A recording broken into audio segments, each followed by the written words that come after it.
You cannot pass a law with blank. It has to be completely instant. That is not allowed. Bakit mo ilagay blanco dyan? O if it's a contingent amount, you create a contingent amount. Whether it falls short or sobra, then you can add. Or kunin mo kung may sobra. But you cannot speculate by placing a blank there for the amount of the appropriations or whatever it is.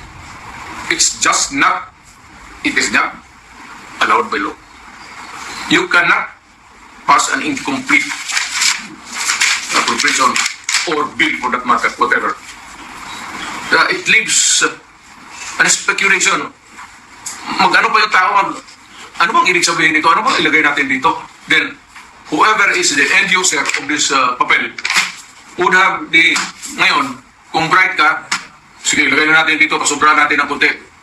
Para yung, ganun talaga yan, kulang. O sige, sobrahan ninyo, o kulangan ninyo. Then you leave the money intended for any public purpose to the speculation or to the guessing game of the people who are supposed to implement the law. Bawal yan. Bawal yan. Pinirmahan kahit may mga nakikita kayong blanco. So pag ito yung nakikita ko na pages na kulang, page SP11, page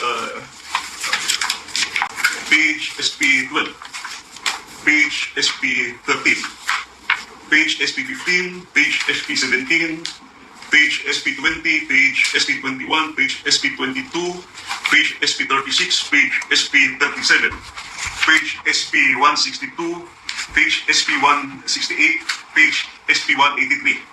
Mostly from the Department of Agriculture and on program appropriations.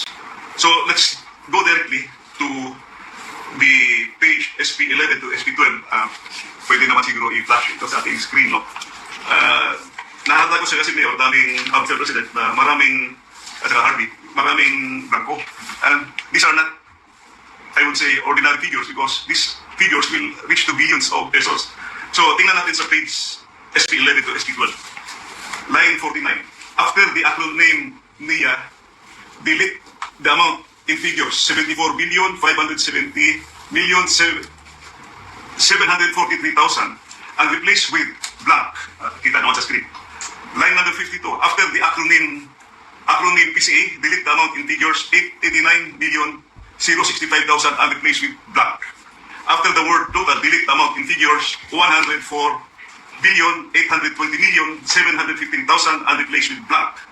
At saka sa number 7, you will see the amount. Dito sa Bicameral Conference Committee report ito, NIA is blank, PCA is blank, total is blank. So maraming pages ito na ganito. Kung isa-isahin natin, I think 13 pages pa yung nakita ko na blanco at saka paki-names and program appropriations. At saka may nakita din akong observation. Sa page SP11 of the Bicam report, it says that the Agricultural and Fisheries Modernization Program of 146 billion 335 million 937,000 klaro yun sa Bicam report. However, pagdating sa GAA, General Appropriations Act, ang lumabas na figure is only 126 billion 728 million 221,000. Ang ibig sabihin, merong discrepancy. So, paano nagka-discrepancy? So, with all these findings, makikita natin na defective yung Bicam report. Bakit pinirmahan ng members? So the House and the Senate ratified defective Bicam report. In other words, apektado yung ating GAA because Bicam report was defective. What was ratified by both houses are defective. Madami ko lang ng blanco. That can be shown in the Bicam report at firmado. So yun ang aking nakikita ng findings. Thank you, Congressman. See, just before we get the insights of President Duterte, just to refresh the timeline, this bicameral report was signed and ratified last December 11. Yes, December 11, ang final meeting nila ng Bicameral Conference Committee report at pinirmahan ng members. And on the same day, December 11, the 222 pages Bicameral Conference Committee report was ratified by the Senate and the House. Both houses ratified it, and the enrolled bill was signed by the President December 30, 2024. Right. Correct me if I'm wrong, especially for those Filipinos na, to put this na maintindihan nila, simply sir, kumbaga, there's this document, this Bicam report, na pinirmahan na may mga blanco pa. na items. Makikita ito, nandito sa, ito yung copy ng, total copy ng bicameral conference committee report. Nandito yung 222 pages. May mga vacant pages. I really don't know kung paano lumabas na may figure kapag dating sa GA. Okay, thank you po. Mr. President, sir, what's your comment on this particular issue? Must appear the true and correct value kung anong gusto mong, what would be the application for the money, for public money. Pagka ganon, there's something terribly wrong. And as a matter of fact, I would say, kung may mga blanco yan lumusot, that is not a valid legislation. Kung nasa batas na yan, lumabas na yan ng blanco-blanco, either it could be filled up before or after sa Congress, pagka ganon, what must be submitted is the true and correct figure coming out as prepared by the budget submitted to Congress for appropriation. Pagkaputol-putol yan o may kulang, that is not a valid budget for implementation as law. It's not only inaccurate, but I think the budget is in totality invalid. Hindi ka pwedeng mag-blanco-blanco dyan sa pera ng tao. Ano pa man? It's people's money. Maglagay ka ng mga mga provisions, but without the true and correct items or money that would be appropriated by Congress, by the people owning the money. So everything must be explained, clear, patent, without doubt, na itong pera na ito, para ito sa ganito. Itong para na ito, para sa eskwelahan, ito para sa agriculture. But you do not leave any item there vacant. Itong pera na ito, blanco, to be filled up later on. That is not allowed by law. And that budget is already, I would like to remind Congress, mali ho yan. It's invalid.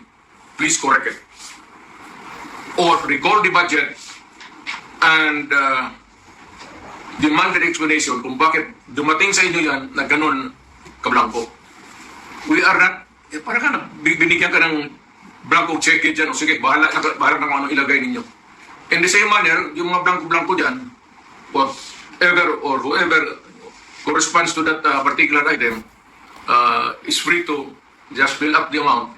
That is not by all commandments of the law, that cannot be valid, invalid, unenforceable. And kung na-implement na, it must be corrected and the money returned if already spent or corrected. And kung sino man ang ano niyan, they have to give us the explanation. Otherwise, sabihin ko sa mga Pilipino, huwag na kayong magbayad ng buwis ninyo. Ganun lang naman, pinagsasayang ito mga kumang na to.